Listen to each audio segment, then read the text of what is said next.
Alright guys, what's up? So, let's just jump right into it.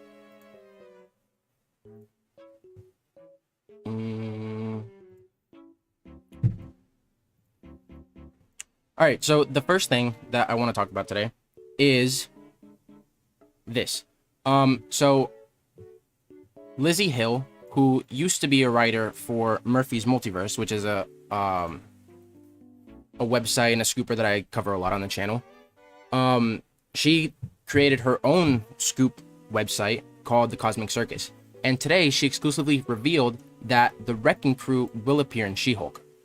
And so the Wrecking Crew are, relatively well-known Hulk and She-Hulk, I guess, smaller villain team. They're not exactly the main villains like the Abomination or the Leader, but they're pretty cool. There's Wrecker, there's Thunderball, there's Pile Driver, and Bulldozer. So She-Hulk is already looking to be like a really, really good show, right? We have the Wrecking Crew now. We already know that the Abomination is gonna return, and I would assume that so will the Leader, right? Because we saw him in the Hulk, and we haven't seen him since. We know that it's very likely that Charlie Cox's Daredevil could appear as a lawyer or as Daredevil himself. And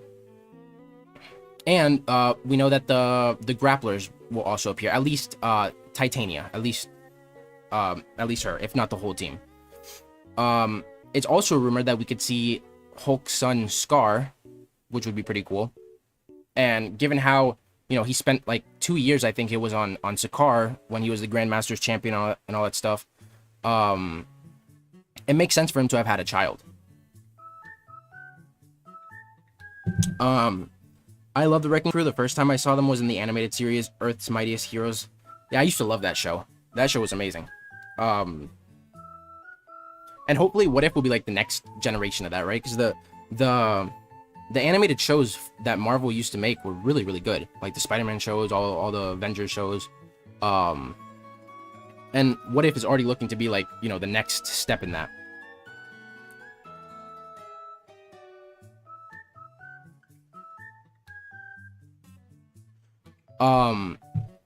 The next bit of news is this. So you guys know that I love Funko Pops, and most of you probably don't feel the same, or don't collect them as much. But it's been revealed that like 2 of Spider-Man's suits for the movie for Spider-Man No Way Home were revealed already. So we have this integrated suit, which it seems like Doctor Strange is going to give him some kind of magical item that allows him to either traverse the multiverse or to round up and recapture all of the escaped villains. The Sinister Six, which it's all but confirmed that they're gonna appear, but we know that they will. So you have Jamie Foxx's Electro is gonna return, Alfred Molina's Dr. Octopus is gonna return, Thomas Hayden Church's Sandman, Willem Dafoe's Green Goblin, Paul Giamatti's Rhino, and Rhys Ifans' Lizard. Those are the main 6. We also saw from Lego leaks a couple days ago that there was like a Scorpion like mech, and so I assume that the original plot leaks for the movie, before they started with all this multiverse stuff, they showed that, or they said that the Scorpion was gonna play like a not a major role, but a decent sized role. And it's unfortunate that we're not getting the comic accurate Scorpion costume, or maybe something like what we saw in Spider-Man PS4. That was really cool. And a costume like that for the Rhino, like the one that we saw in Spider-Man PS4 and Spider-Man Miles Morales, would also be cool. But either way, it's fine. It seems like it's gonna be more of like a big mech style suit. But it's cool to see that he's gonna appear in the movie. We also see that we know that it's gonna take place right like immediately after Spider-Man Far From Home, and it's gonna continue into the like Christmas and even Valentine's. And so that's why we see Doctor Strange here as like the winter coat, the boots, and the shovel.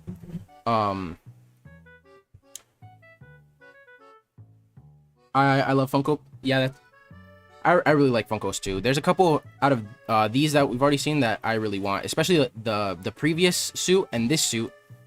This is the suit that he had from the previous movie, from Far From Home. This is the upgraded suit, and obviously it's gonna be the suit that he's gonna start out with, and then he'll continue into get the integrated suit, and he'll also get let me skip a little bit. Ned, MJ, we know Wong's gonna appear. Then he'll get this black, the black and gold suit, which actually looks really cool. It has like the circuit board design on it.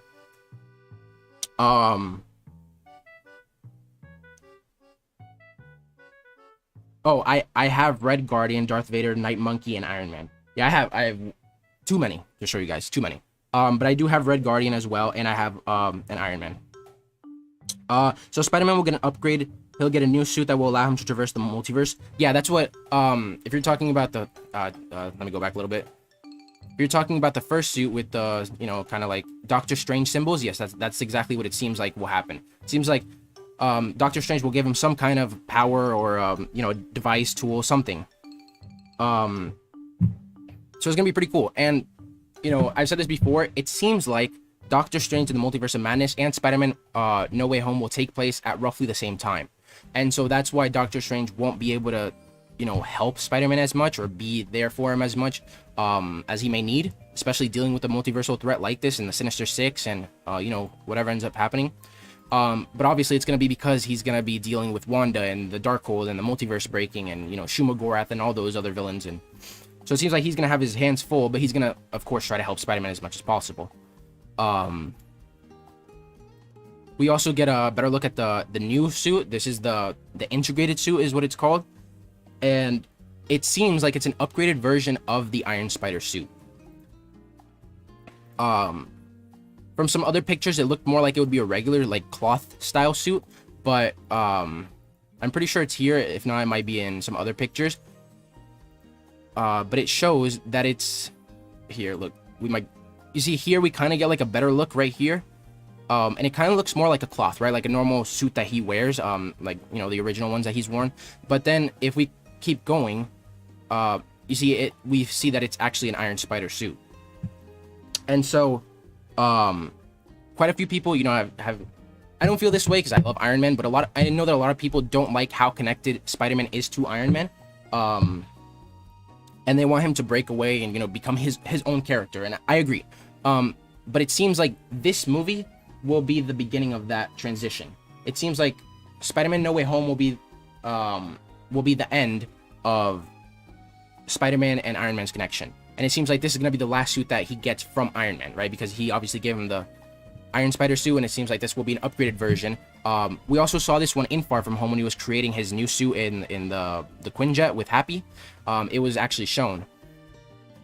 So I think the suits definitely look pretty cool. If we look at the toys, we have like this motorcycle. We have also some new toys called Web Gear, which shows, like, you know, fist and different weapons that he can make out of his webs. I'm not sure if this is something that we'll actually see in the movie, all these different designs. It'd definitely be cool, right? Be giving him his own gimmick style thing. Like in the original Spider-Man movies with Tobey Maguire, he had the natural webs, right? The webs that came out of him. And then Tobey Maguire, Andrew Garfield's version of Spider-Man created his own, like, web shooters. But we saw in The Amazing Spider-Man 2, when Gwen Stacy was falling, he kind of like shot the web out, and it kind of like formed like a hand and tried to grab her. And so maybe this Peter being able to create like kind of weapons out of it might have something to do with what Doctor Strange gave him at the beginning of the movie. I think that'd be a pretty cool way to differentiate all three versions of the character. I think Loki will show up in Spider-Man No Way Home. I think that would definitely be cool, especially with, you know, all the multiverse and how Loki's been diving into the variants, right? And Tobey Maguire and Andrew Garfield's versions of Spider-Man could definitely be variants of Spider-Man, right? That would make sense.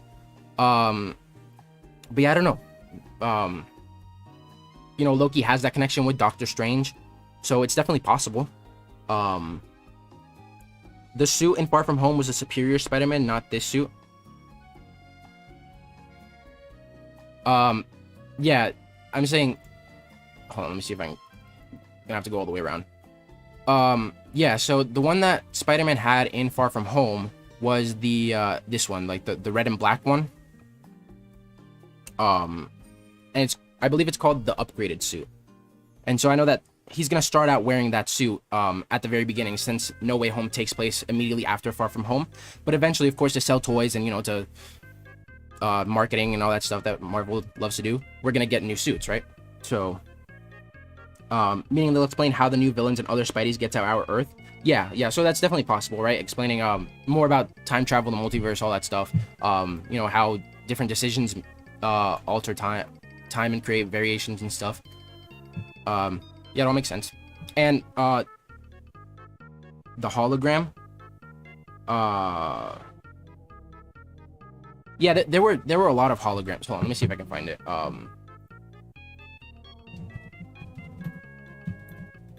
What's up, Nathan? Glad you can make it.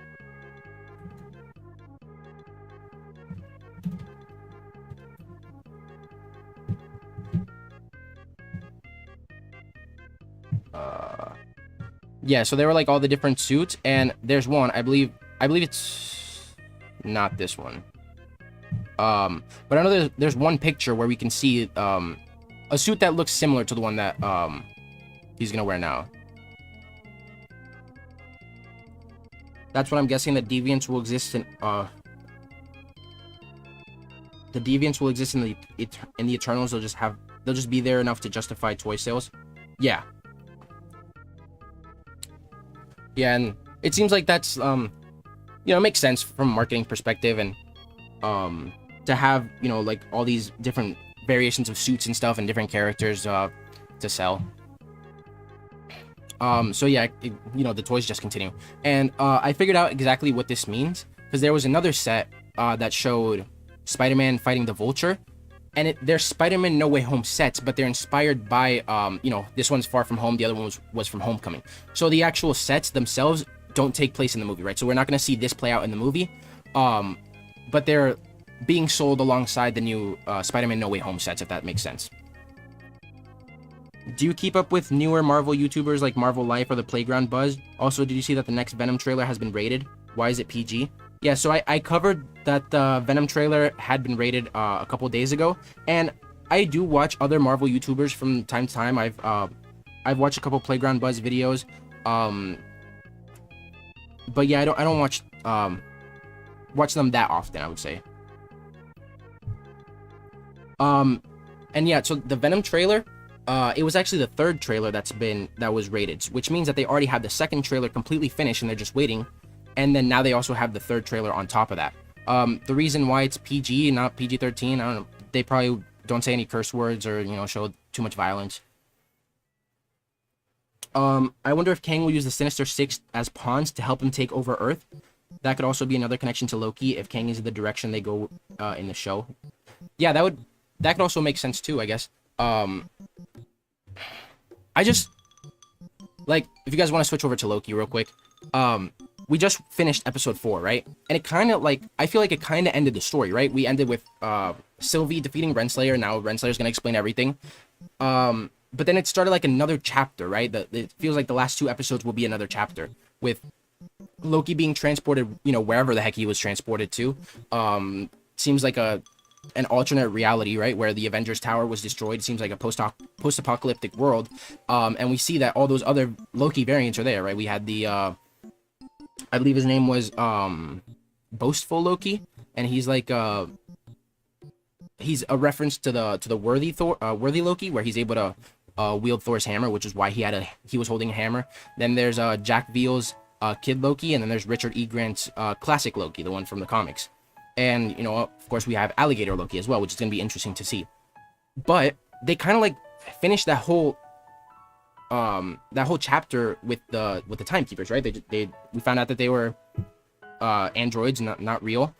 But it really didn't like lead into Kang, right? It didn't lead any more into Kang like we would have hoped or wanted. And I hope that he appears in the show, like, even if it's just the post-credit scene in the last episode, but I'm starting to feel more and more like he's not going to, and we're just going to have to wait till Ant-Man and the Wasp: Quantumania. Which would be unfortunate, right? Because there were the rumors that the TVA existed in the Quantum Realm, in that city in the Quantum Realm, instead of in the null time zone like in the comics. But either way, you know, it'd be fine. Now I'm really excited to see, like, what other versions of Loki we can see in the show, or, like, why are all these variations of Loki in this specific time period? Like, is it another apocalypse? Is this world gonna end? Is that why the TVA couldn't find them this whole time? You know, like, what are they doing there? Why are they there?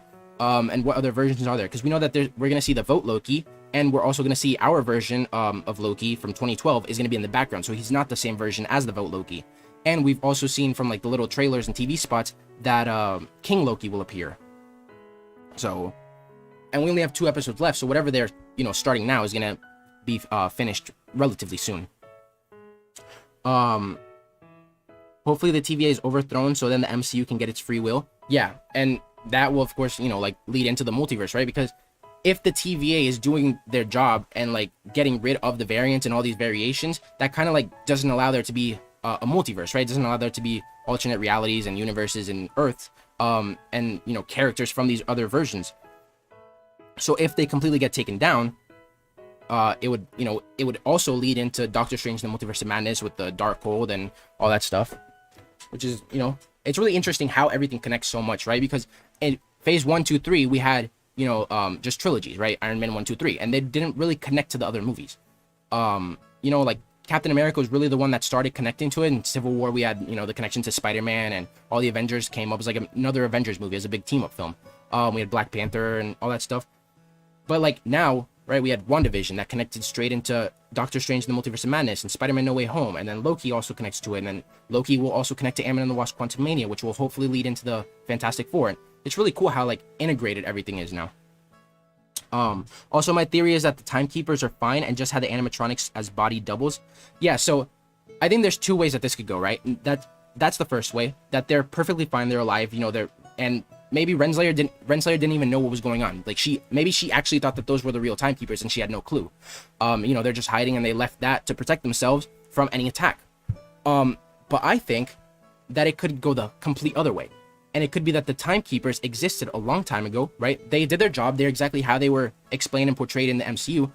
But they either died during the original first multiversal war, or, they died a long time ago, and Renslayer and maybe Kang have kept them alive through the animatronics and, continue to rule over basically the multiverse with the TVA. I feel like it could go either way. So it'll be interesting to see, what really happened to them, or, where they are. Iron Man 3 definitely didn't connect to anything. Yeah, it kind of just like ended. Had like got rid of all the suits, defeated Aldrich Killian, that was it. And then he comes back in like the next movie and he has like 50 million Iron Man suits. I personally think they aren't real because they have to have some mystery for the last 2 episodes.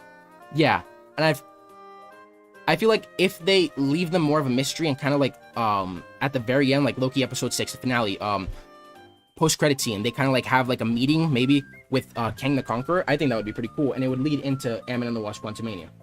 Maybe they don't even have to show him. Maybe they just have him like a video call or something, just like in the Falcon and the Winter Soldier. Sharon Carter, when she was on the phone at the very end, that was originally supposed to be her talking to the Green Goblin, but that was cut, for different reasons. But that would have been really cool to see, right? And maybe something similar could happen with Kang and, the Timekeepers. Any thoughts on the whole TVA and the quantum realm thing?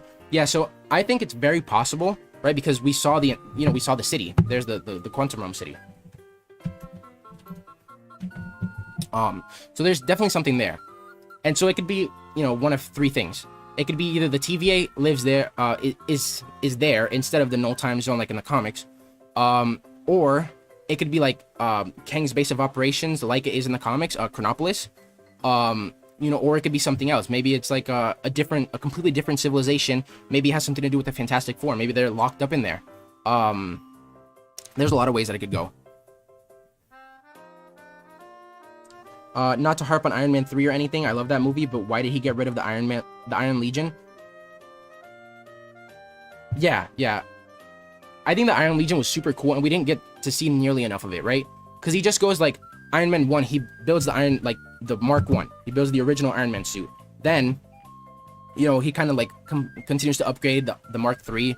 In Iron Man 2, we get the Mark 5, the suitcase suit. And then like, he kind of like stays around like the low numbers. And then we just see in Iron Man 3, he has like 50 different Iron Man suits and he destroys them all, right? He has I forget their names, but he has like the space suit. He has like a suit that can go underwater. He has like a Hulkbuster style suit. And then like from then on, he destroys them all. And the next time we see him, he's like just a bunch of different suits. He's already like the Mark 50. So yeah, I don't know. I like if you watching Iron Man 3, you understand the reason why, mainly because of his relationship with Peggy. I mean not Peggy, with Pepper. But yeah, definitely would have been cool to see more of them. And you know, we could always get that in with Armor Wars, right? We know that it's gonna be War Machine, but maybe the Crimson Dynamo appears, right? He's rumored to appear. Maybe we see like stolen Stark tech, which is a big theme throughout the MCU. So yeah, there's definitely a lot of ways that stuff could go. Next thing I want to talk about is more Funko Pops. So, we still don't have an official release date for What If, but we know it's gonna come out in either August or hopefully by September at the latest. But it really just confirms the stuff that we already knew, right? We know that Peggy Carter will become Captain America in one of the episodes. We know that T'Challa will become Star-Lord in another one. In that same episode, we know that Steve Rogers will become like a pseudo Iron Man, right? And he'll be in the Hydra Stomper, and that original suit will be created by Tony's dad, Howard Stark. We also know that there's going to be a Gamora episode, and I believe that's going to be the Sakaar, the Iron Man Sakaar episode, right? The one where he's the Grandmaster's champion, he's in the Hulkbuster. I believe that Gamora will follow in Thanos' footsteps. She'll be like the Mad Titan Gamora, and she'll be chasing after Iron Man for some reason in that episode. And then we have the Doctor Strange versus Doctor Strange episode, which will have the evil Avengers. Or maybe a What If episode could have some Iron Legion. That would be pretty cool too. Yeah, you could definitely. I feel like Armor Wars would be the best place, right? Because in the comics, the Armor Wars, the whole idea of Armor Wars is that Stark, like Iron Man suits and Stark tech is stolen, and so Iron Man has to get it all back. But it definitely could, you know, we could see like during his time on Sakaar, he could have made a ton of different Iron Man suits that he used in the Grandmaster's tournament, right? So there's definitely a lot of, you know, different things that can happen. It's about time Spider-Man will get an upgrade. Spider-Man has been around since 1962. Yeah, and there's also it's rumored that in one of the What If episodes that Spider-Man will become Hawkeye, but then there's another episode that I believe has been officially confirmed now, where either Steve Rogers will become Spider-Man or Spider-Man will become Captain America. So yeah, it's definitely gonna be cool to see those. The only thing that I'm not exactly 100% sure on is that we know that the What If episodes will be anywhere from 40 to 50 minutes long, right? My question is it gonna be one story throughout the entire episode, or are they gonna be broken down into shorter shorter stories in the episodes, right? So if we have one 40-minute long episode, one 40-minute long story, we end up with 10 different What If scenarios. But if we get 2 or 3 per episode, right, and they're much shorter than we thought, we could actually get, you know, way more that we have no idea what they could be about. I feel like it's gonna be the longer stories, but either way would be pretty cool. What If will be canon to the greater MCU multiverse and not a throwaway? Yeah, so it's gonna be just like Star Wars: The Clone Wars. It's gonna be an animated show, but it will connect. It will connect to the overall greater MCU. What if Iron Man had 1 billion suits and actually used them to help take Thanos out? Yeah, imagine if he had like the full Iron Legion, all like 85 suits or whatever he had, and then he just like brought them all to Titan and fought Thanos. That'd be pretty cool.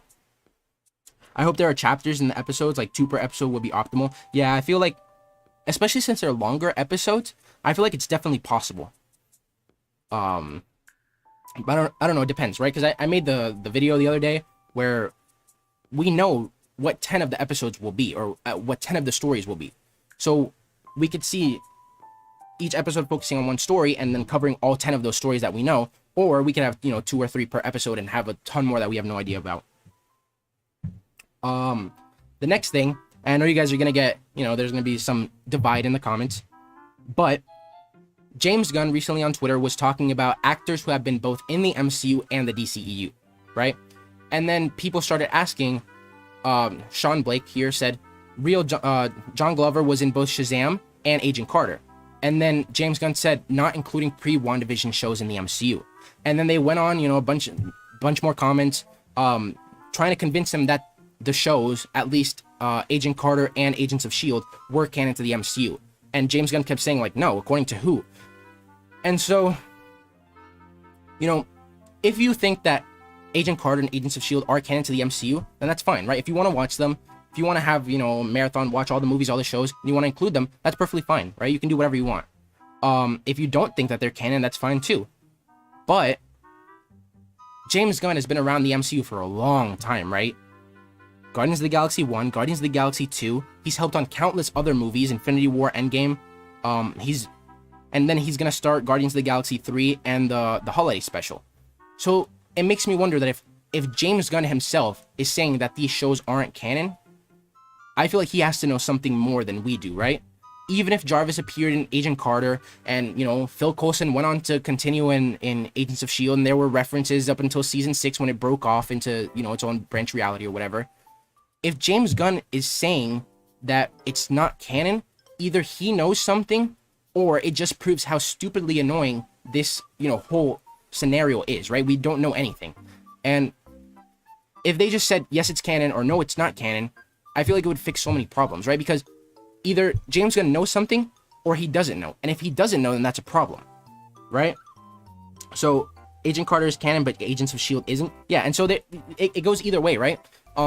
You could even argue that Daredevil or Jessica Jones or The Runaways and all those shows that, you know, they have small references and they could be connected to the MCU too. But then on the other hand, right, like most of them, or if none, most of them, if not any of them, mention the blip, right? And they don't really tie into the MCU in any way, right? Nothing that happens in Daredevil or in Agents of S.H.I.E.L.D. really affects the MCU in any way. So I don't really know, but it's definitely interesting to think about, and wonder like why Marvel or Disney haven't given us an official response. Like, are they waiting for something? Are they waiting until the multiverse, you know, opens up more and then they'll say like, yeah, you know, Fox's universe, the Fantastic Four, all these shows, they are canon now, but they're like soft canon, right? Like not fully canon. Honestly, I don't really know how they would work it out.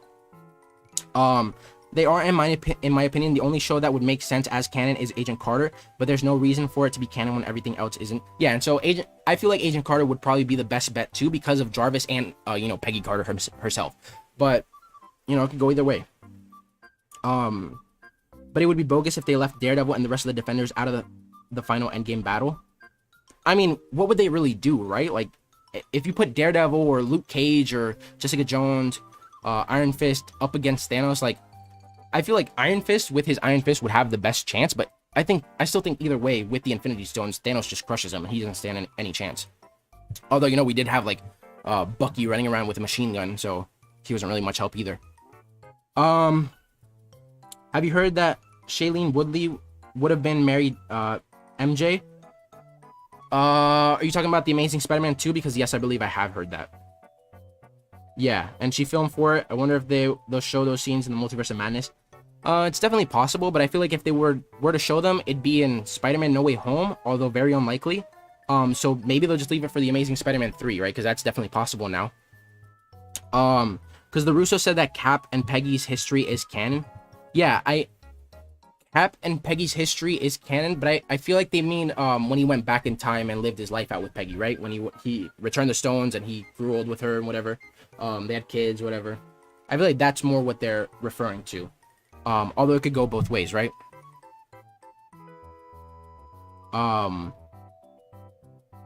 So yeah.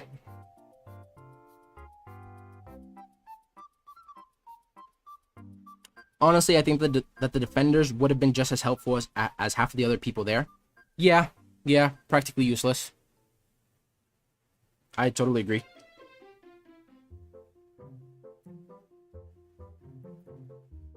But they definitely would have been cool to see, right? Like, having Daredevil, even if he's just fighting some Chitauri or, whatever the other ones are called with the 6 arms. Richard E. Grant is playing classic Loki from the main 616 universe. Yeah, he is. I really like how Marvel, they kind of like meme themselves, right?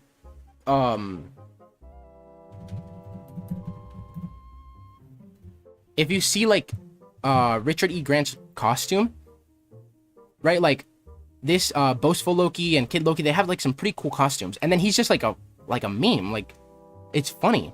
And then if you look at like the Scarlet Witch,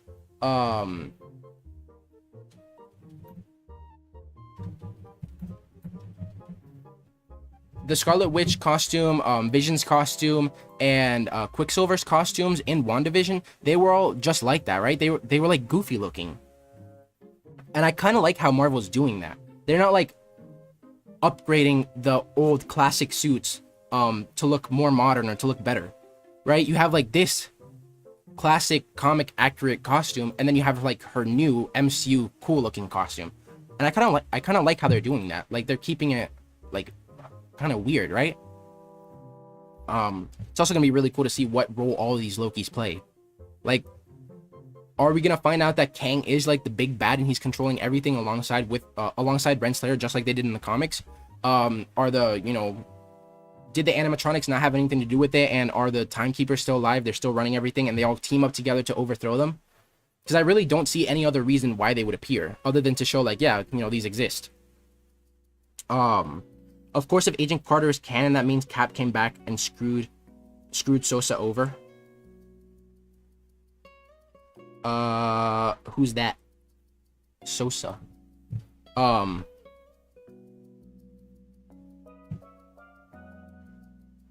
If you're referring to something that happened in Agent Carter, then it's gonna go over my head because I haven't watched the show yet. So, I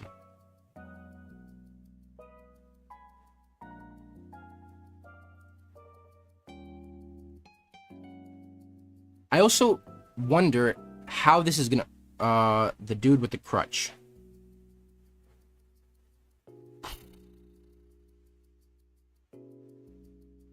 He's a cop from the show? Okay, yeah, I have no clue then. I think that the world with all the Lokis is a prison for all Loki variants. Ooh, that would be really interesting. The TVA just dumps them here? But then, my question is, why were they going after Sylvie and now our Loki? Is it because they couldn't catch her this whole time because she was hiding in the apocalypses? Like, were these versions of Loki dumb enough not to hide in the apocalypses and the TVA picked them up and dropped them there? And that could also definitely play into, like, the reset charges and the sticks, right?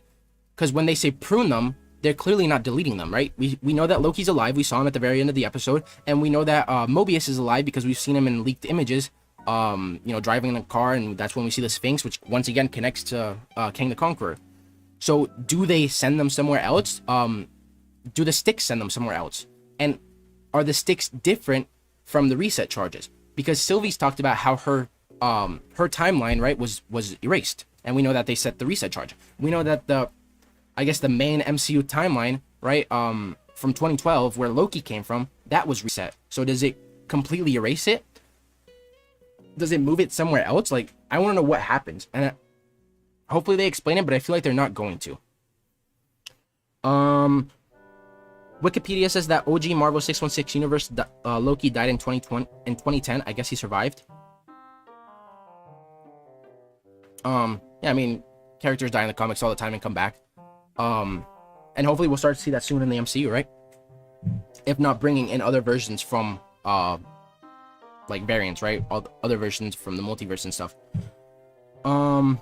We also know that Mobius is alive because Owen Wilson is too legendary to die.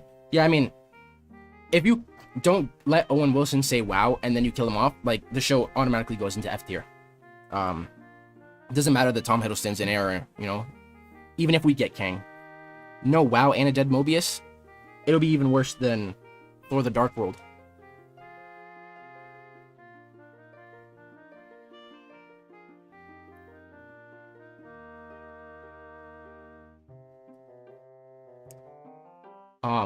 So yeah, back to what I was saying. I wonder what role all the Lokis will play, right? Because they're here, we know that, you know, they're obviously going to be introduced, and also, like, how is our Loki going to react to seeing himself? Because we know that we're going to get at least a glimpse of King Loki, because we've seen it through the TV spots. And we know that in the next episode, most likely, Vote Loki is going to play a big role.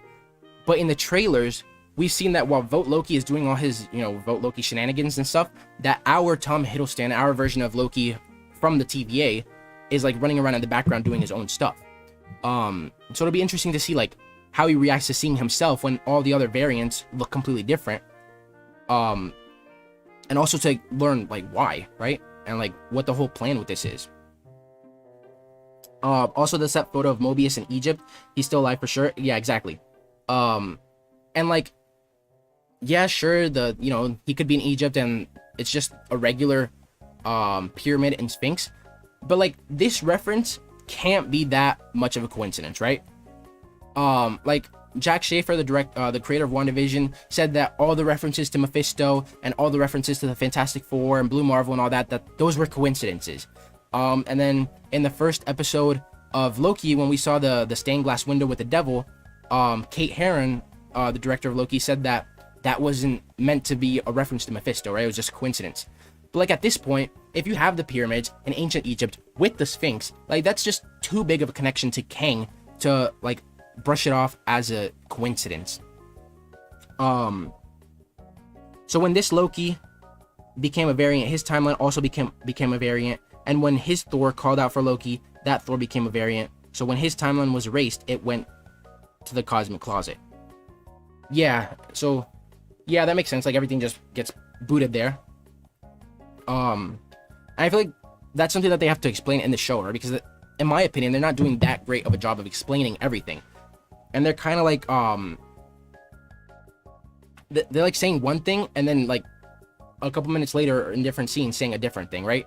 We've seen like they set the reset charges and it's supposed to erase that timeline, right? But then the reset charges are supposed to reset the timeline to before that happened. But then like the pruning sticks like completely were supposed to erase the person or the variant or whatever. But then we see that it just sends them there.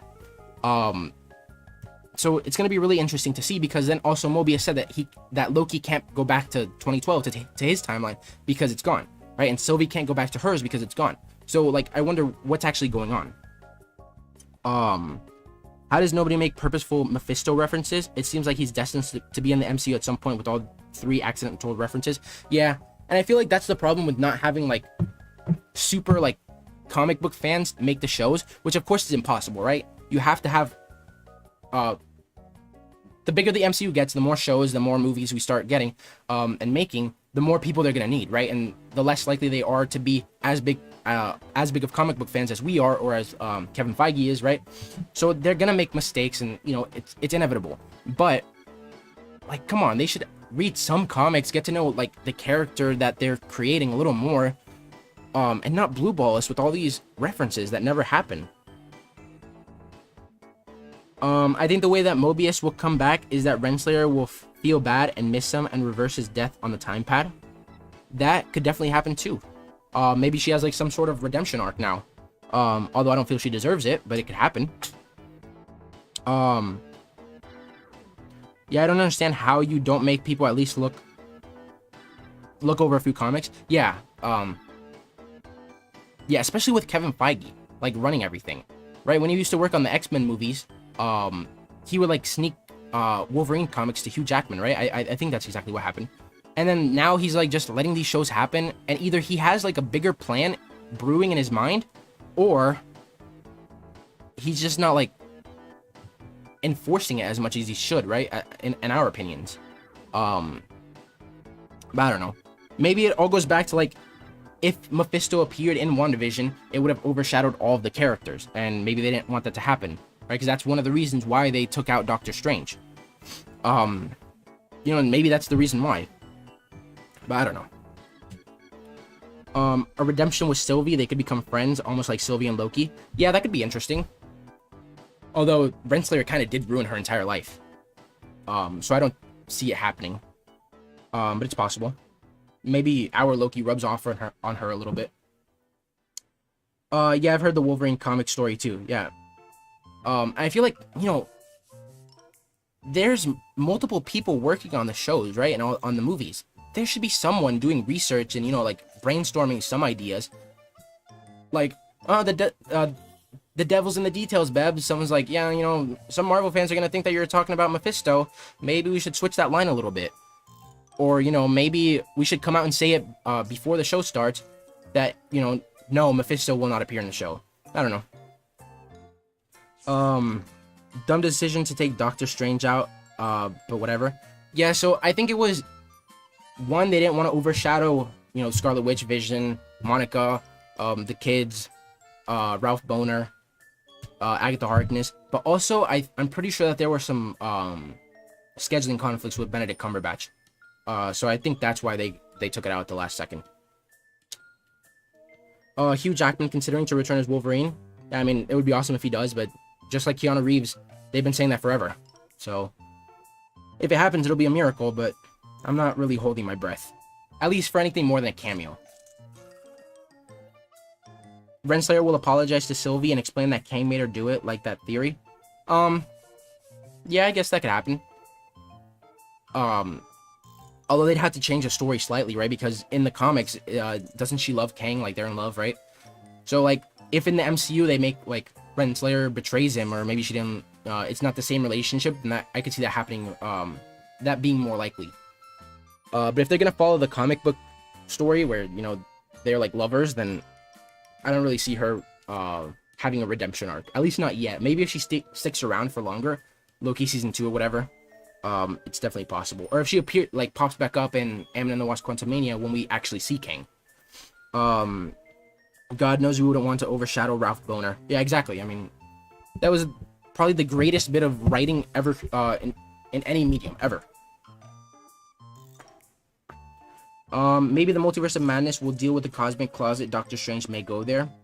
Yeah, it's definitely possible, right? And, like, I feel like we're gonna get at least some small scene or montage of Doctor Strange checking out a couple different, like, timelines and different Earths. You know, and maybe he comes back with an entire team, right? Maybe he comes back with the Midnight Suns or with the new Iron Man or something. It depends. But I feel like now that they're opening the multiverse up, right, it's probably going to play, like, a much bigger role in the future, right? We know that Thor: Love and Thunder is supposed to deal with the multiverse at least a little bit. And I would assume that Guardians of the Galaxy might have something to do with it too. So yeah, we're definitely gonna see more of the multiverse, and time travel and all these things from now on. And yeah, as joke characters go, they really dropped the ball with Ralph Bohner. Yeah, it is like probably the worst idea that I've ever heard. And like, is that even a comic book character? Was it just like, did they like really throw in a dirty joke for no reason? Like, if it's a comic book character, then sure, fine, funny. But it was just such wasted potential for the character. 5 more months to go to Spider-Man No Way Home. Yeah. We have what, like, man, we have 5 days left until Black Widow. Yeah. And then the Shang-Chi's in September, the Eternals in November. I think Venom is in October, right? And then Spider-Man's in December. And we also have What If in August, and then Miss Marvel and Hawkeye at the end of the year. So yeah, these next 5 months are definitely very, very packed. And I wonder how long they're gonna make us wait after Loki before we get to see What If. But we have two more weeks. I think that Loki ends on the 16th of this month. So will they start like the first week of August? Will the first week of August be the first episode of What If, or will we get it more like towards the end of the month, right? Because between WandaVision and the Falcon and the Winter Soldier, and then again with Loki, we had like a longer break, right? It was like a month. So I wonder if we're gonna get the same thing too. Is it really just 5 months? Yeah, we're already, today's July 3rd. Spider-Man No Way Home comes out on December 17th. 5 days to Black Widow, really? Well, it comes out on the 9th, but yeah, I already have my tickets to go on the 8th. So, I'm gonna go watch it on the 8th at 5 p.m. And then I'm considering making like a review, so let me know if you guys want that. It's most likely gonna be a spoiler-free review, of course, because most of you guys probably won't have seen it by the time that the video comes out. So yeah, it'll probably just be my opinion, what I liked about the movie, what I didn't like. You know, was Taskmaster wasted, or did it kind of make sense for the story? You know, how good was Red Guardian? Did they set anything up like the Thunderbolts, or you know? I take a review, Yeah, so yeah, I'll probably make it. I'm not sure if it'll be like a longer video, maybe a short. But yeah, I'll definitely make one. Actually, how come we haven't started getting What If ads yet? Don't they start those coming out really quick? Yeah. So like, I think halfway through the Falcon and the Winter Soldier is when we started getting what if Loki ads, right? So we're already on Loki episode 4, and what, 4 more days until Loki episode 5. So yeah, they're really behind. I mean, I don't think what if has been delayed, but let me see if I can find it. There was a post that said like all of the stuff coming to Disney Plus in July, and what if wasn't on it, which means that it'll most likely come out in, obviously the time frame for it to come out is in August. But yeah, hopefully it doesn't get delayed, because it wouldn't really make sense, right? Because we still have Miss Marvel and Hawkeye coming out at the end of the year. So if they push back what if, then they'll also have to push back the other shows, which will affect the, She-Hulk and Moon Knight next year. I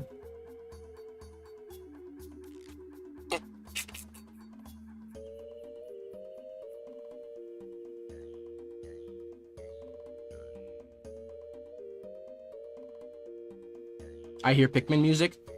I'm glad you guys can hear the music, because I can't. So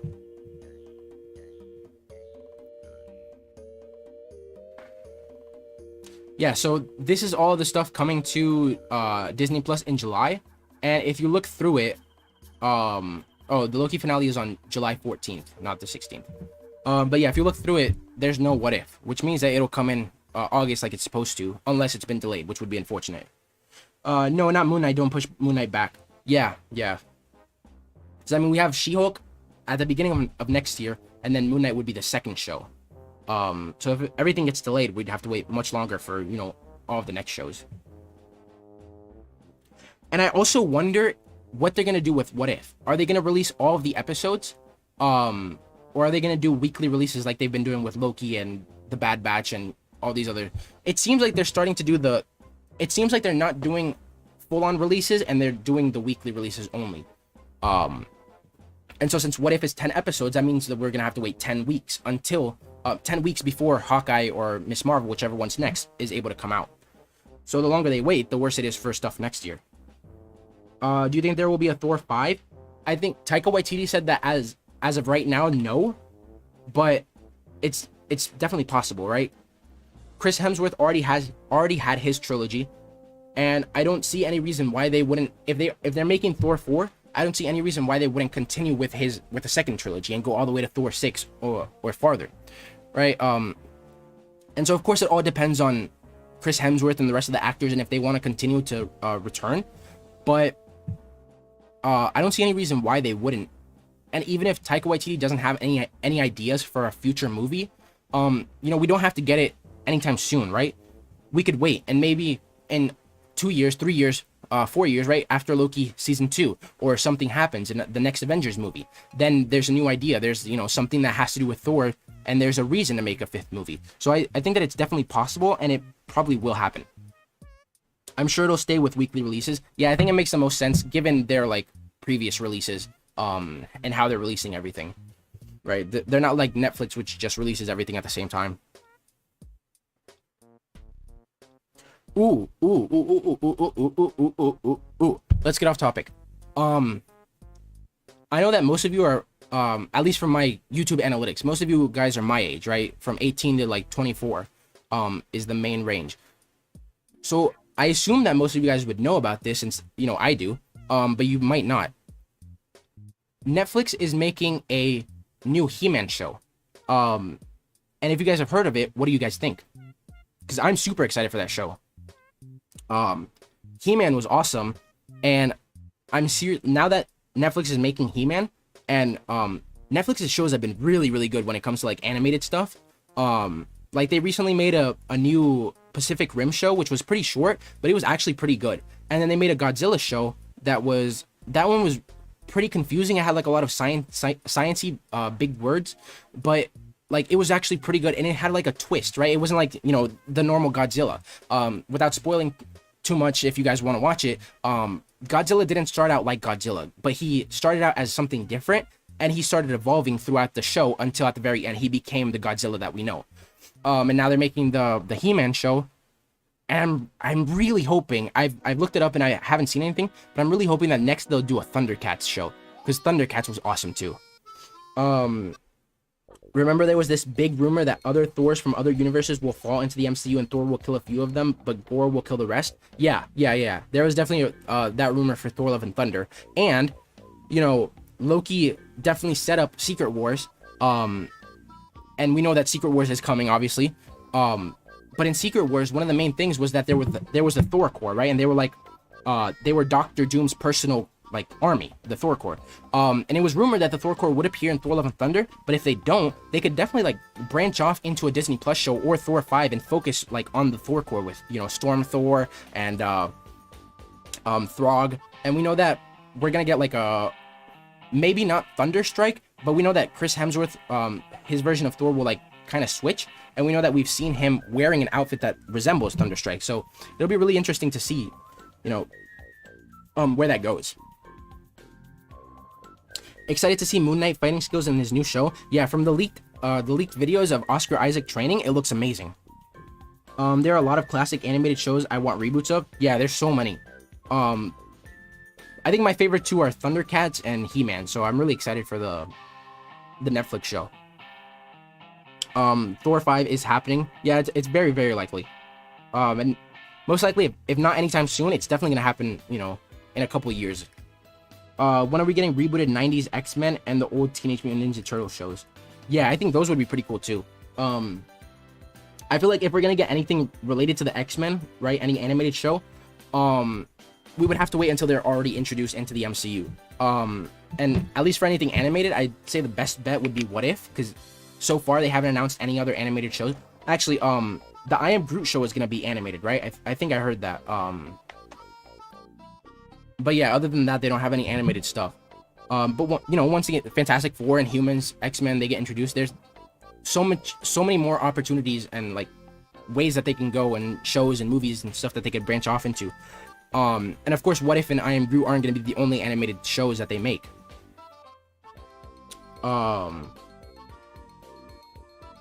And for the Teenage Mutant Ninja Turtles, I like the older one. Not that old, but like the 2013 one, I think is when it came out.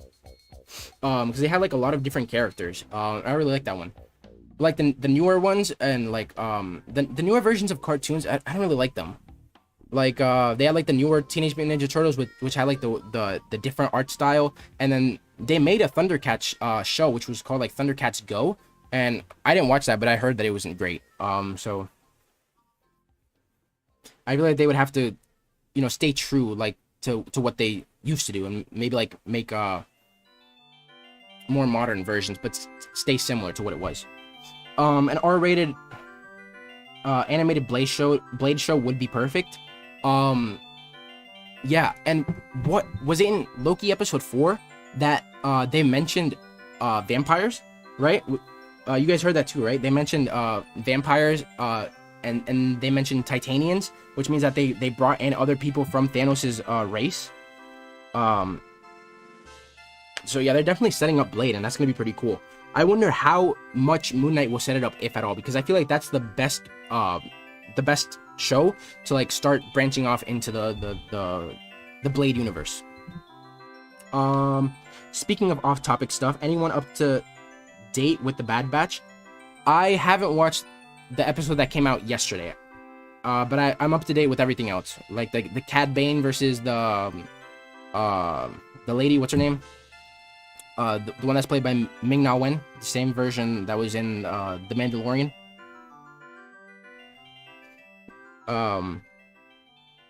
So yeah, with the Cad Bane stuff, I was really excited to see him return. He was definitely one of my favorite characters from Clone Wars. All I know is Gambit had better be one of the first mutants in the MCU. Yeah, man, Gambit always gets shafted. Like we had the Gambit from the X-Men movies with Wolverine, right? But he didn't appear that often. He was only like in one movie, right? Or like he was like he had a bigger role in that one movie with Wolverine, but then like he didn't appear much throughout the other movies, right? And then the movie that there was an actor that wanted to make a movie, but they never got to make it.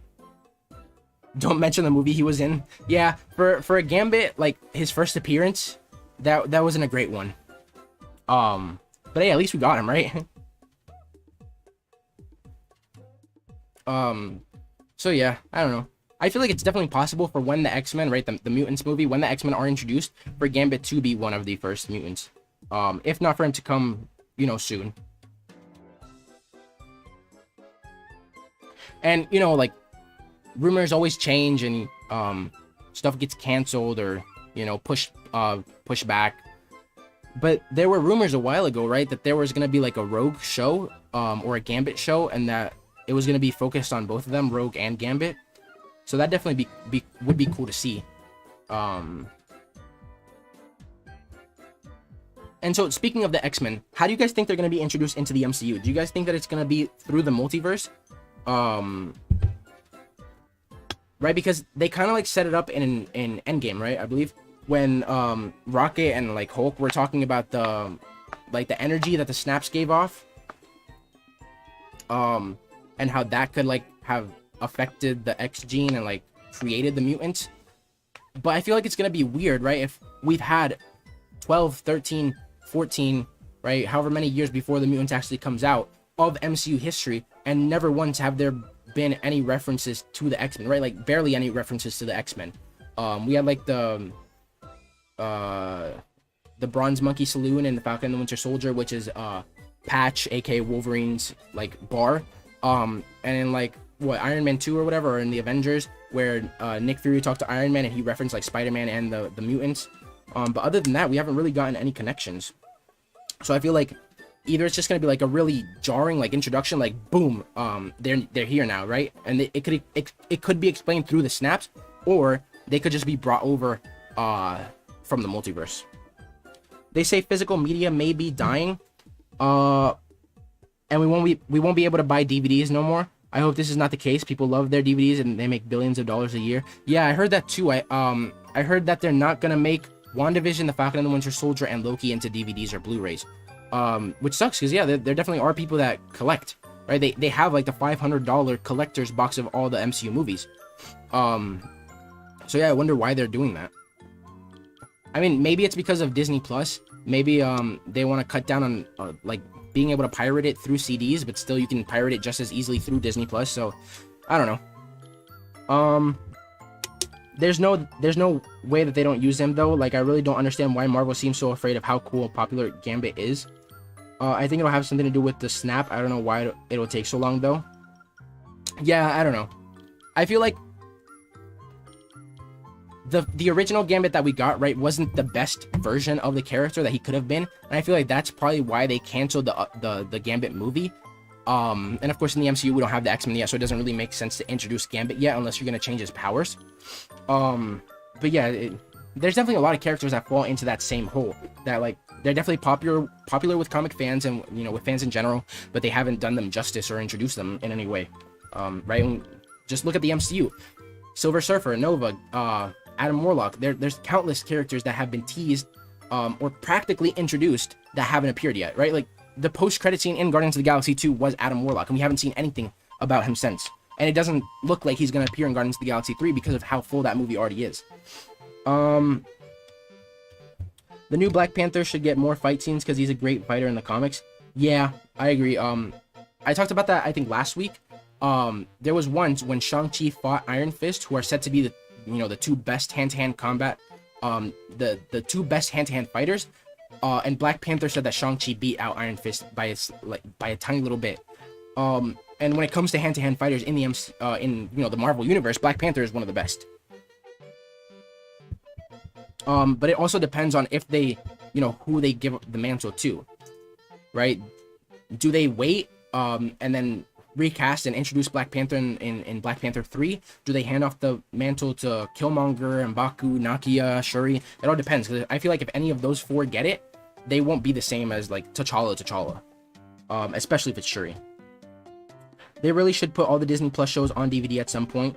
Yeah, I feel like maybe like even like a big pack, just like the Marvel movies, right? They had like all 23 movies in a big bundle. Maybe they're waiting for more shows and then they'll make a big bundle. But I don't know. It doesn't seem likely since they're not doing them individual. And I feel like doing individual DVDs would be much better than just waiting for a bundle, because they could make more money. The MCU is gonna do Gambit justice. Yeah, I hope so. I can't wait to see Spider-Man get this new multiverse travel upgrade. Yeah. This, let's go all the way around. Here's the Scorpion I was talking about. Yeah. I don't like how it's like a big old mech. I would much rather them give us a comic accurate suit. But whatever. Continue, one more. Yeah, this Spider-Man suit. This is gonna be super cool. And right, we can see that it's obviously Doctor Strange's like symbol, so he's gonna have either something to do with the suit, maybe he gives it an upgrade, maybe he casts a spell on it. So it's gonna be interesting to see what happens, why does it look like this, and what does it do. But if it's the snap, then how could they work Apocalypse in? Also, do you think we're too far away from World War II for Magneto to really work in the MCU, at least with the same backstory? Yeah, I feel like there's a lot of different characters that would have to be changed slightly, right? Unless, right, there's obviously, they could make it to where like Professor X erased everyone's minds and that's why they don't know about the mutants. And in that scenario, it would work if Magneto was in World War II, but then he'd be super old, right? He'd be like 100 years old, like Bucky and Captain America. So it wouldn't really make sense if you want to keep him in the MCU for longer.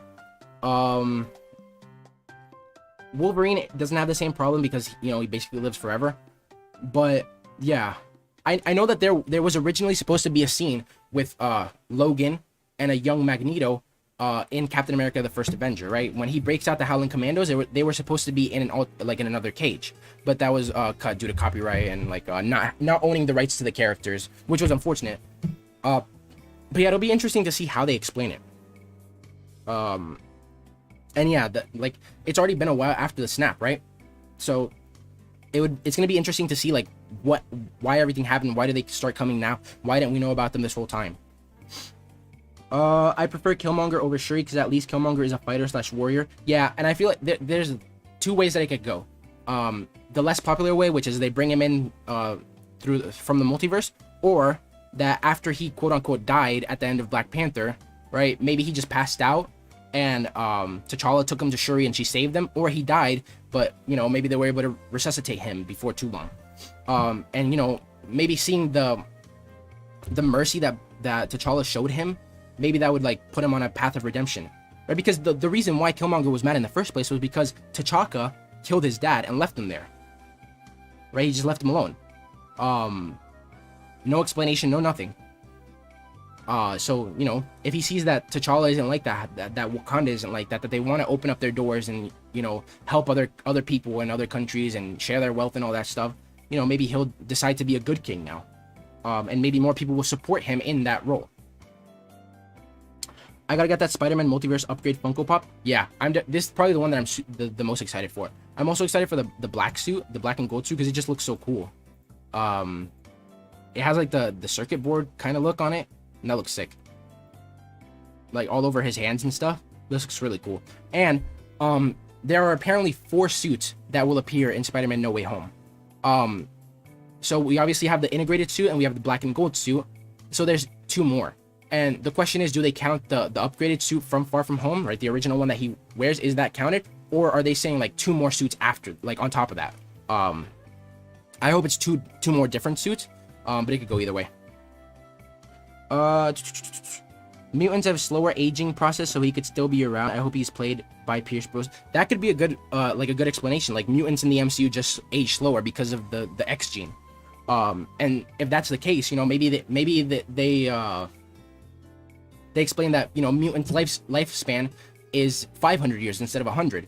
And then in that case, you know, like 110-year-old Magneto would be pretty young. So that could make sense too. And Nathan, you asked about Apocalypse before. And so yeah, it's gonna be interesting to see how they played all that in. Because Apocalypse is from ancient Egypt, right? He's the original, like one of the first mutants. So they could either play it with time travel, where he's like maybe a mutant from the future, or a mutant from the present that travels back in time. But yeah, I don't know how they're gonna explain that, other than them being like from the multiverse, or that Professor X or another mutant wiped everyone's minds, or like, you know, blocked off that like their ability to tell that they were different or something. I think that M'Baku should be temporarily Black Panther, and then he's told that he won't work, so he goes all white gorilla. Yeah, that would be amazing. Because right, the M'Baku that we have in the MCU is like a good version for a starter character, but he's nothing compared to like Manape from the comics, wearing an actual white gorilla. And so yeah, if he becomes king for a while, and then maybe, you know, he gets kicked out because they want Killmonger, or maybe, you know, I don't know, they multiversal Black Panther or something, whatever happens, you know, he could get upset because he wants to be king, right? Since Black Panther, since the beginning of the Black Panther, you know, story in the MCU, he's wanted to be the king. So, you know, after 1, 2, 3 times of getting denied, and especially if he has that and it's ripped away from him, I could definitely see him becoming like the full-on Manape. That would be a really good explanation for the mutants aging. Yeah, if they live longer, that would, I agree, that would make more sense. And I wonder what they're gonna, how they're gonna explain Wanda's powers, right? Wanda, Billy, Tommy, Quicksilver. Because, like, in the MCU, they officially said that she's a Nexus being, but she has, like, mutant powers, right? And yes, they came from the Infinity Stones, in the MCU, but, like, you know, she is a mutant in the comics. One of the strongest and most important ones at that. You know, with connections to Magneto being originally having been her daughter, his daughter, and then of course he got retconned. But yeah, and then having caused the practical extinction of the mutants in the House of M. And I feel like it would suck if they made her not be a mutant anymore in the MCU. But then again, since Wanda and Quicksilver got their powers from the Infinity Stones, if they're made to be mutants, wouldn't Captain Marvel also technically be a mutant because she got her powers from the Infinity Stones? So it's very confusing how they're starting to play things, and I feel like it all comes down to not having all the rights, right? They're just doing what they could with what they had at the time.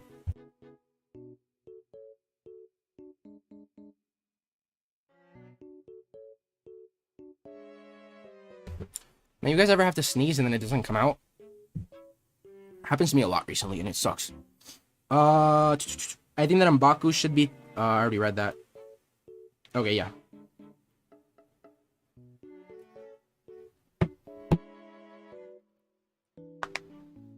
So we just definitely have to wait and see, I guess.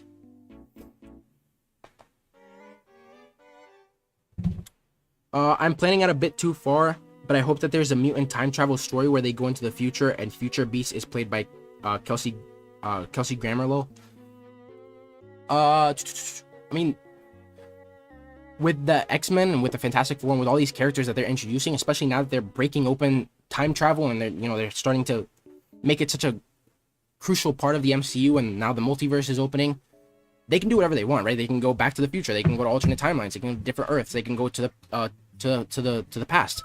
And I feel like definitely with Kang, if they don't introduce him in Loki, definitely Ant-Man and the Wasp, he'll definitely play a big role with time travel, right? Because in the comics, Kang is a descendant of Reed Richards' dad, Nathaniel Richards. He goes to the past, and he takes on the role of King Tut, right? Then the Fantastic Four travel back in time, they defeat him, so he goes back to the present day, where he becomes the Scarlet Centurion, and then the Avengers defeat him, so he tries to go back home, but he overshoots by 1,000 years, and then that's when he becomes Kang the Conqueror. So playing with time travel, I feel like is going to be mostly him, and diving deeper into it than Loki and even Endgame has. But yeah, it's definitely possible, and like with how far we've gone in Loki, right? We went to 2050 and I believe 2071. So like we're super close to already making it all the way to 2099, and we could go even further, right? Like, so yeah, I think anything is fair game at this point. I heard another rumor that they're removing Spider-Man 3 from existence. I hope this isn't the case. Yeah, there were rumors that because the villains in Spider-Man No Way Home will be pulled from the moment they died in their respective movies. So that would technically make Spider-Man 3 and The Amazing Spider-Man 2 like it didn't happen, right? Because Dr. Octopus, Alfred Molina's Doc Ock, will be pulled straight from Spider-Man 2, and they're gonna de-age him and all that stuff in Spider-Man No Way Home. So if they make those movies not canon, it's gonna be unfortunate, because I really like I am one of the few people who actually likes Spider-Man 3.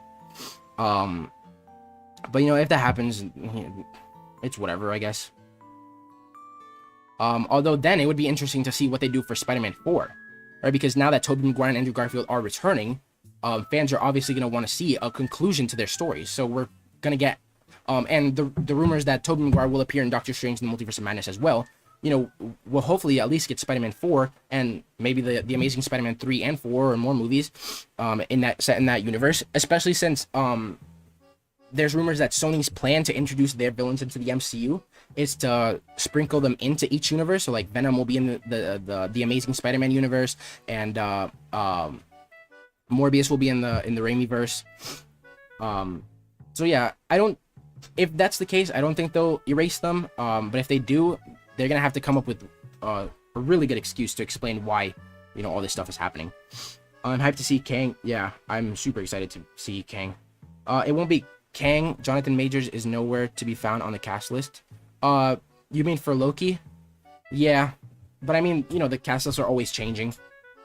You can't take like IMDb or, you know, even Google, literally, because those can be edited and changed by anyone. So, like, I mean, how many times have I covered, in the short time that I've had this YouTube channel, you know, that certain actors will not appear in movies, like for Infinity War and Endgame. Google is a search engine, right? So the more people search things up, the more Google will evolve with its AI, and it'll try to get you the best answer as quickly as possible.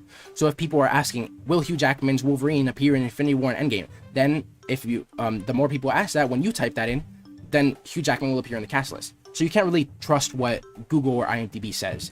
Same has happened for Venom and Spider-Man 3 and for Tom Holland's Peter Parker in Venom 2. So yeah. I like Spidey 3, TASM 2 can go to hell though, lol. Yeah. Yeah.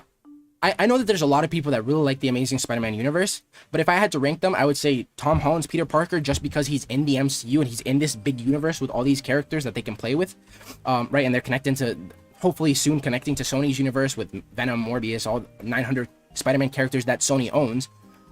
Then I would say Tobey Maguire's Spider-Man, because, you know, just like the MCU, I kind of grew up with those. And then I'd say that the Amazing Spider-Man is probably my least favorite. And yes, the Green Goblin in that movie was awful. Morbius will be in the Spider-Man Raimi-verse. Will Venom be in the... Yeah, so there was a rumor, or, you know, someone claimed to know what Sony's plan was to introduce their various villains and characters into the MCU. And they claimed that Venom would exist in the Amazing Spider-Man universe, because the Amazing Spider-Man never had a Venom. Right? If you put Tom Hardy's Venom in the Raimi-verse, it wouldn't really make sense because we already had a Venom in Spider-Man 3. On the other hand, in the Morbius trailer, we saw that there was, you know, the mural with what looked to be Tobey Maguire's version of Spider-Man, and then they spray painted murderer over it. So that would mean that Morbius would exist in the Raimi-verse. And the reason why Michael Keaton's Vulture appears in Morbius is because they said that he's going to play some role with the multiverse. He's going to find his way into the Raimi-verse. And so, I mean, I could definitely see that happening. It would make sense. But yeah, that was at least what one person said was the plan. TASMverse is just factually the weakest. No J. Jonah Jameson after all. Yeah, exactly. J.K. Simmons, J. Jonah Jameson in the Raimi-verse, and J.K. Simmons back as J. Jonah Jameson in the MCU. And yeah, from these toys, let me try to super speed through them. It kind of confirms that, here it is, that J. Jonah Jameson will be back in Spider-Man No Way Home. I hope Morbius is in the Raimi-verse and Venom is in the TASMverse. That would be really interesting. Yeah, because it kind of like revives those universes, right? Like, when they originally said that, I was kind of skeptical. Like, I don't know. I felt like they should bring all those villains to the MCU. But the more I think about it, it makes sense. Especially, you know, you're bringing Tobey Maguire and Andrew Garfield back. You want to revive those universes, make more movies and then more franchises. You know, more spin-off shows. And use all those Spider-Man characters and villains that Sony has that they haven't been able to do anything with. It makes more sense to branch them out into more universes, right? Especially since there's only so much that you can make for the MCU without people getting like overwhelmed. We already have, you know, 4, 5, 6 movies and shows per year. It's already a lot. that's not even counting, you know, Raimiverse or TASMverse or Venomverse movies, if they continue to make them. I'm glad he's returning. Yeah, he's definitely one of the best parts of the Spider-Man movies.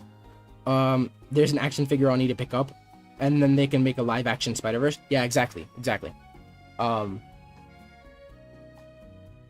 Yeah, and there was also a rumor for the Kraven movie with Aaron Taylor Johnson that said that he was gonna be like that they were gonna bring everything together and make the Spider-Verse movie, and that Aaron Taylor Johnson's Kraven would be the leader of the Spider Slayers instead of Morlun, which I feel like Morlun, you know, should be introduced because he's part of that story. But if they want to switch it out for Kraven, that's fine too, I guess. With Nick Cage's Spider-Man Noir, exactly. Yeah, I don't really like these like action figures like this, so when they make a J. Jonah Jameson Funko Pop, I'll definitely pick it up. A new, more updated one. It would be great if Morbius was in the Spider Raimiverse. That means there's a chance we can see Tobey Spider-Man from time to time. Yeah, exactly. And so I feel like that's the point of introducing those villains into those universes. They can continue to, you know, I guess milk them, right? Get more money out of them, keep them alive. J.K. Simmons was probably going to be in all different Spider-Man movies. In the deleted scene of TASM 2, Jonah was mentioned, and he was most likely to return. Oh, that's interesting. So maybe there are some scheduling conflicts, or maybe Sony decided, yeah, we're moving on with the TASMverse movies after this, and we're going to go, you know, Tom Holland's Peter Parker in the MCU. So maybe that's why they removed it. And maybe that scene is what they put in Far From Home, right? Like maybe they switched it up a little bit. It would be cool if the Kraven movie is rated R. Yeah. So a lot of people have been asking. I think if we get anything rated R, it's only going to be Deadpool 3. At least the first thing that we get. I don't think Blade or Moon Knight or Venom 2 or Morbius, as unfortunate as that is, you know, for some fans, I don't think that any of those are going to be rated R. I think that Marvel is going to dip their toes into the rated R territory with Deadpool 3, see how good it does set in the MCU, and then from then on, I feel like they'll branch off into the more rated R stuff. But I also feel like the way that it's been explained before is the way that they will do it. If a movie is rated R, any characters that are introduced in that movie will be rated R as well. However, those characters in their respective movies, if they're rated PG-13, will go back down to a PG-13 rating, right? For example, if Tony Masters, the original Taskmaster, appears in Deadpool 3, he will be rated R. But then if he appears in the Thunderbolts or in Yelena Belova's Black Widow project, or, you know, whatever, Spider-Man 3, whatever, he will be back to PG-13. And the same way, if Deadpool appears in Spider-Man 4 or the next Avengers movie, he will be PG-13. He will not be rated R. And it just makes sense to do it that way, right? Because the MCU is, you have to watch everything in the MCU to understand everything, right? That's how they've explained it so far. You know, they baited us in between Infinity War and Endgame with Captain Marvel. You have to watch Captain Marvel, and you really didn't need to, but that's how they've played it off, right? You have to watch everything to understand everything else. And the more rated R movies and shows that they make, the less of their audience can actually stay up to date with everything. And, you know, if you have Deadpool do something crazy that will affect the MCU, some fans won't be able to see that and understand why it's happening, right? So I also don't want the case to be that Deadpool movies or rated R movies don't affect the overall MCU as much, because, you know, they're alienating that younger audience. So yeah, there's a lot of different problems that Marvel has to think about carefully and decide what they want to do, even if it isn't exactly what fans want. Deadpool 3 will work great. The Deadpools are fantastic movies. No way Deadpool 3 fails. Yeah. But in my opinion, Deadpool 1 was much better than Deadpool 2. Right? It feels like they gave Ryan Reynolds all that creative control in Deadpool 2, and I feel like it wasn't as, you know, polished or as good as the original Deadpool. And so I feel like now that it's under Marvel and Disney's control, I feel like they're gonna go back to the Deadpool 1 way, where Ryan Reynolds has less control, for better or for worse.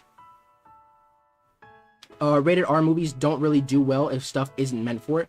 They don't do well if they're forced to be in the rating. Exactly. And rated R movies don't do as well in general, right? Like, you could have a Spider-Man movie or a Captain Marvel movie or any movie break $1 billion, $2 billion, and then like Deadpool was one of the highest grossing rated R movies, and it didn't even hit $1 billion, just because of the fact that it's rated R. And usually for rated R movies, the budgets are much lower because they know that they're not going to make so much money back at the box office. So,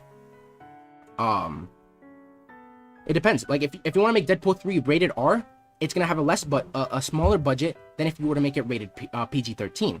And, you know, it depends. If you really feel like the violence and the gore and the, you know, the profanity and all that stuff is necessary for a Deadpool movie, then yeah, keep it rated R. But if you feel like you could have better action pieces and better set pieces and more CGI and, you know, more money into the movie overall, then it would have to be rated PG-13 for that to make sense. Seeing Taskmaster and Deadpool would have been awesome. Yeah, it definitely would have been awesome. And you know, the Taskmaster that we're gonna see in Black Widow isn't gonna be the real Taskmaster, right? Because she's rumored to die. And it's not Tony Masters. So I assume that eventually they will introduce Tony Masters into the MCU. And at that point, you know, Deadpool 3, 4, 5, whatever, and you know, Deadpool core movie or something, they could introduce the real Taskmaster and have, you know, their interaction, which is amazing in the comics. But conversely, some movies would work a lot better with an R rating. Like, I think Venom could have been a bit better with an R rating. Yeah, I agree. But then on the other hand, to be frank, I don't think that Venom, at least Sony's Venom, had to be rated R.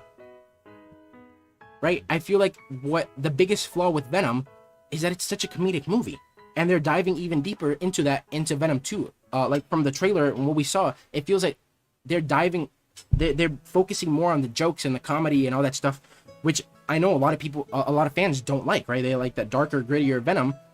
So yeah, I feel like if they made Venom similar to like a Captain America: The Winter Soldier, that would be much better than having it be such, you know, comedic and making jokes and all that stuff.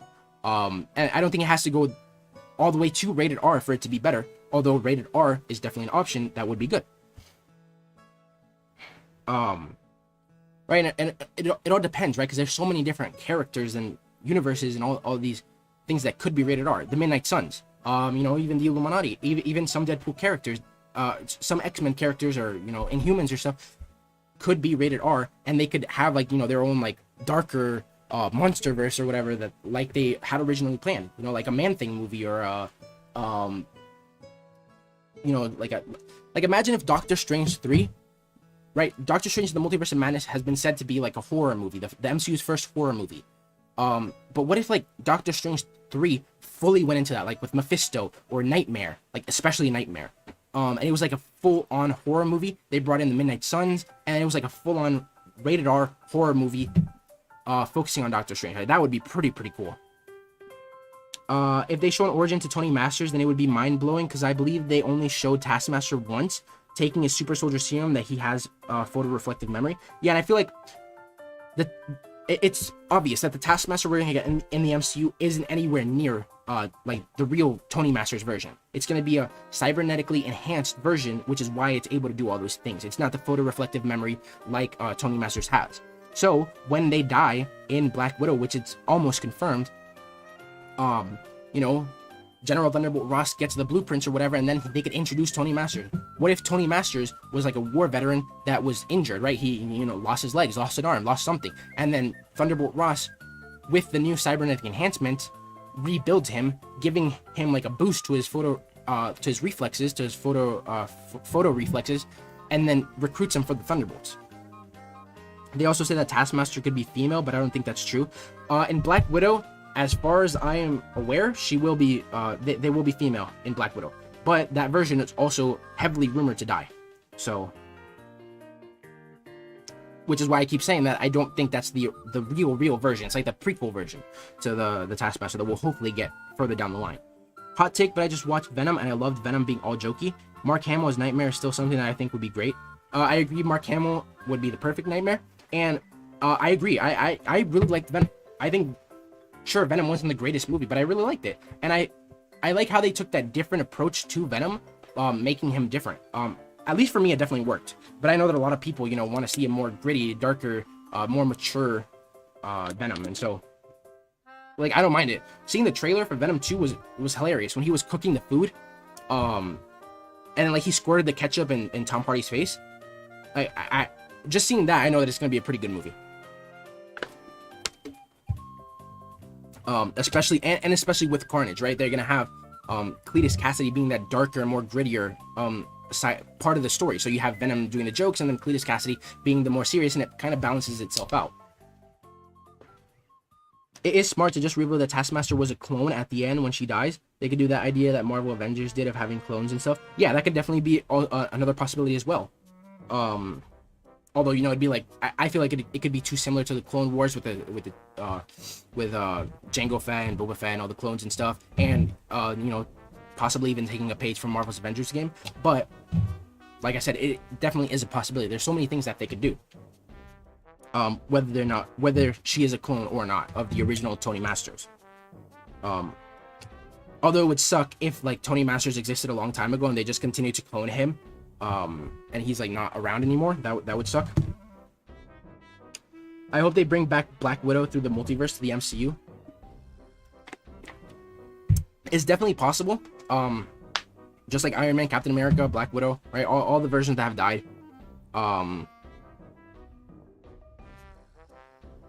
You know, and it would definitely be cool to see Tom Cruise as Iron Man, or if John Krasinski doesn't play Mr. Fantastic, maybe we could see him as the new Captain America, or Emily Blunt as Black Widow if she doesn't play the Invisible Woman.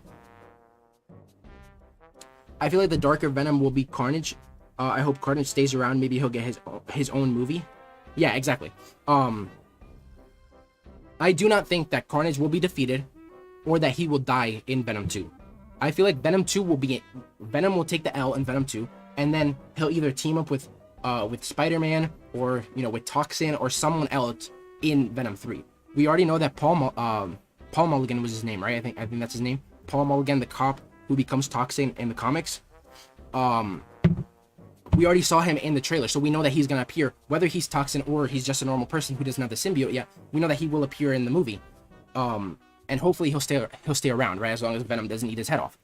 And so having a huge fight with Venom, where he either barely escapes with his life, or he's like gravely injured, and Carnage leaves. He wants to, you know, torture him more in the end, and it sets up the next movie. I feel like that would be the best way, but I don't think that Woody Harrelson's Venom, Carnage, will leave anytime soon. Don't say that Krasinski will play Mr. Fantastic. Yeah, I know. If he doesn't play Mr. Fantastic, I'm gonna be very disappointed. He's just made for the role, right? And after seeing him for so many years be like fan casted and like an art and just everyone wanting him to be Mr. Fantastic, if he doesn't play the role and, you know, they say, oh, it's a multiversal version of Captain America, I feel like it would be so disappointing. But here's a twist. What if in the MCU multiverse, when people die, they get reincarnated in another universe? So what if the characters who die in the MCU get reincarnated in another universe, then they come back to the MCU in Phase 4? That could definitely be an interesting take. Yeah, that could definitely be, you know, a way that they do it, or maybe maybe there's a universe in the MCU that is where like all the characters that die go, and they just, you know, chill there. You know, maybe if they're really needed, Doctor Strange can like scoop in and grab whoever he needs, you know, a new Iron Man or a new Captain America or whatever. And then just like the Infinity Stones, when they're done, they can just put them back and let them rest. But yeah.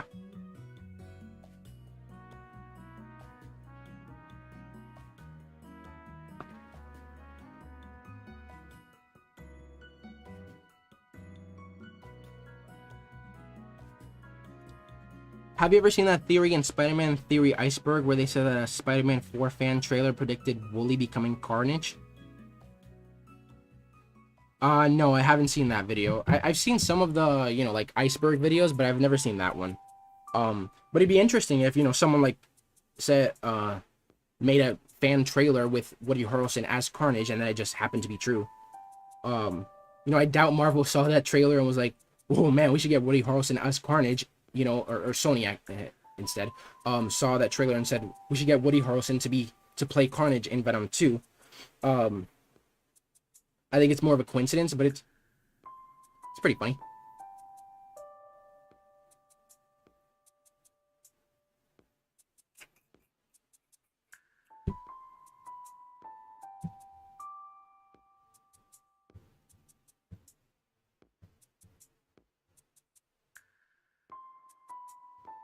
Guys, so I'm gonna end the stream in about 10-15 minutes.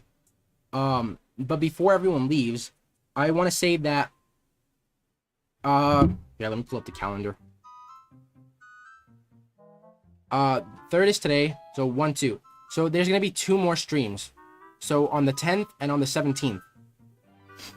Because I'm leaving for vacation on the 23rd, so I won't be able to stream on the 24th or the 31st. And then in August, on the 23rd, I'm going with my mom and my brothers to Disney. Because my mom loves Disney and she really wants to go on vacation, so we're gonna go. And then on August 8th, I'm leaving to go visit some friends in New York. So I'm gonna be gone for a week as well. So my last stream will probably be on the 17th, and then I may stream on August 7th, but that's the day before I leave, so I'm not sure. The most likely case is that the next stream will be on the 21st. So there's gonna be about a month where I don't stream. And for the 2 weeks where I'm gone on vacation, I will have videos for you guys to watch. I'm working on them right now, so hopefully you guys will have at least 1 video per day while I'm gone. They won't be news videos, obviously because I won't be here, but you know, there'll be theories and, you know, cool videos. I have one where I rant about how confusing Loki is, and you know, by the end of the show, you might think you know what's going on, but then when you watch my video, you'll be just as confused as I am. So can't wait to see you guys' comments for that. Happy vacationing. I'm going to Florida on the same time you're going to Disney. Oh, cool. Yeah, thanks. You should go to Avengers Campus. That is in California. That's in Disneyland. We're going to Disney World in Florida. So yeah, it's on the other one. But yeah, so I just want to let you guys know there's going to be 2 more streams after today. And then probably there will be like an entire month of no streams because of the time that I'll be gone. And during those weeks, I'm not sure if I'll be able to reply to comments at least not as frequently. I'll try when I can, you know, at night like I do now. But I probably won't be able to respond as frequently. But yeah, the week that I come back from Disney, before I go on vacation again, I'll be back to the normal news videos, and I'll try to cover everything that I missed. And then obviously when I get back from the second vacation, everything will be back to normal. So yeah, I just want to let you guys know before, you know, you guys ask where I am. And I'll probably make a video announcing, you know, that I'm leaving, and I'll to remind you guys.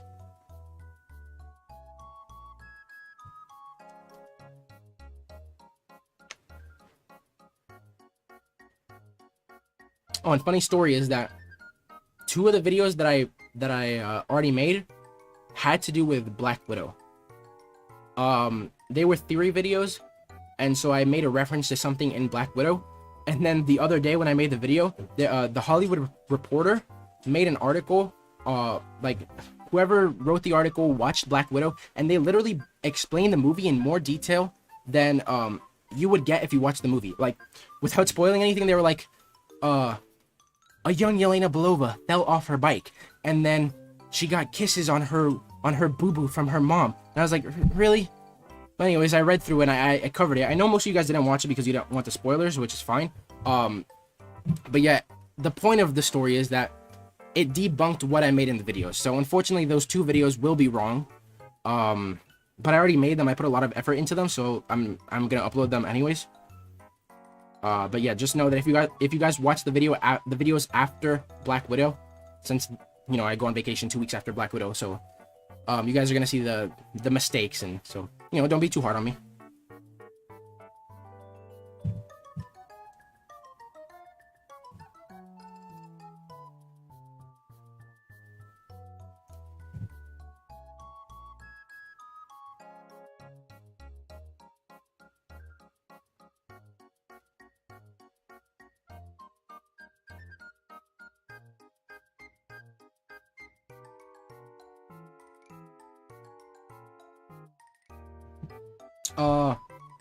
I'm sorry I left. Glad to be back. How's it going?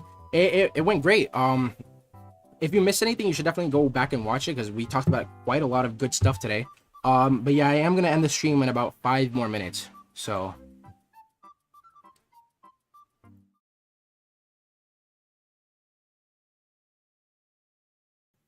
right, I'm back. So yeah. The stream will end in a few minutes, so if you guys have any more comments or questions, I'll try to answer them. Thank you guys for coming again. And I will stream again next Saturday at the same time. So, I hear that the MCU will have their own version of Venom and Carnage thanks to the sharing deal Disney has with Marvel. I hope we get Jim Carrey as Cletus Cassidy, Carnage in the MCU. That would be pretty cool. Because then the Raimiverse would have their own version of Venom, and then since it's rumored that you know, Tom Hardy's Venom will go to the Tasmverse, if we have our own Venom in the MCU, that'd be pretty cool. But you know, then there would be two versions of Venom, the one in the Tasmverse and the one in the MCU. So I don't know, it's definitely possible. But you know, they don't want to I wouldn't want them to oversaturate Venom, right? Having too many at the same time. So it would also get confusing. I have one more theory. Yeah, go ahead. Shoot. Let's hear it.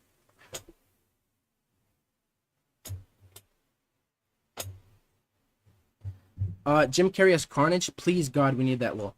Yeah, that would be pretty funny. But I feel like if that were the case, we would need a more grounded and like mature Venom, right? Not the jokey Venom that we have with Tom Hardy. Because I feel like Jim Carrey would be like his own maniacal, funny, like Joker-esque version of the of Carnage.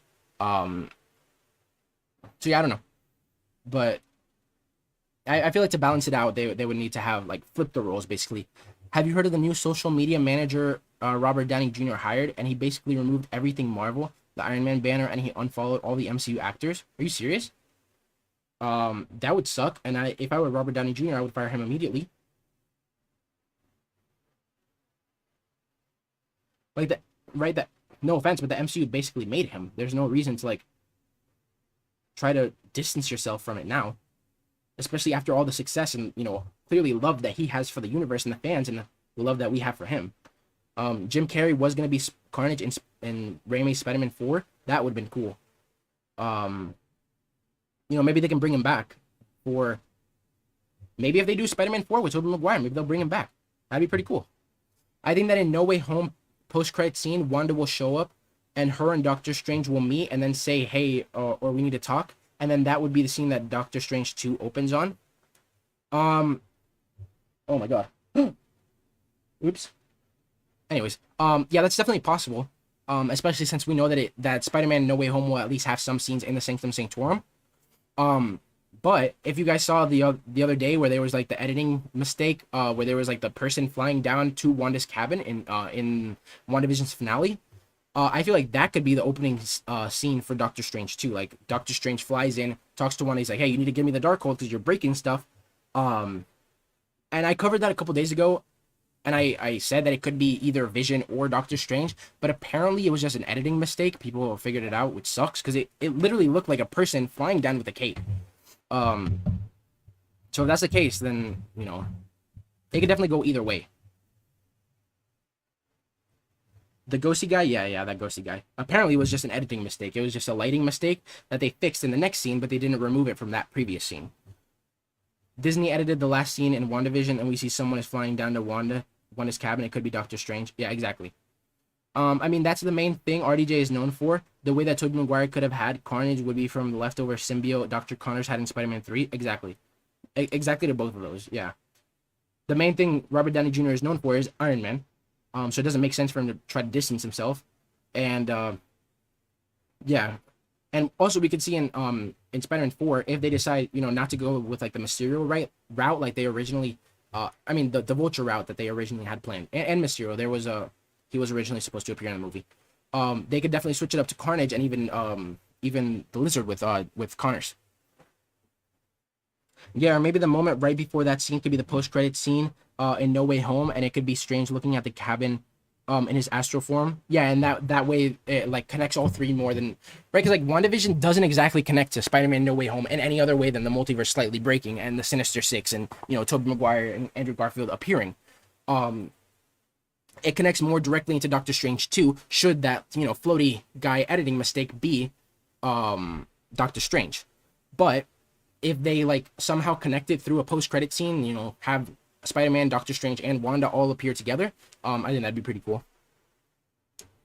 Invisible Man flying down to Wanda's cabin plus Doctor Strange theme equals Doctor Strange. Yeah, exactly. And there was like a Doctor Strange theme playing in the subtitles, or at the very end in the credits. So like, people are saying that it's an editing mistake, and if you watch the video, it makes sense because they like literally they like highlight the editing mistake in the following scene, and then go back to the previous scene, and it's like the exact same line that the floaty guy follows. But then again, like, you know, they clearly edited something. It clearly looks like a floaty guy with a cape. So you know, maybe they'll just take advantage of the situation and be like, oh yeah, that floaty guy is actually Doctor Strange, and this is the opening scene to Doctor Strange 2.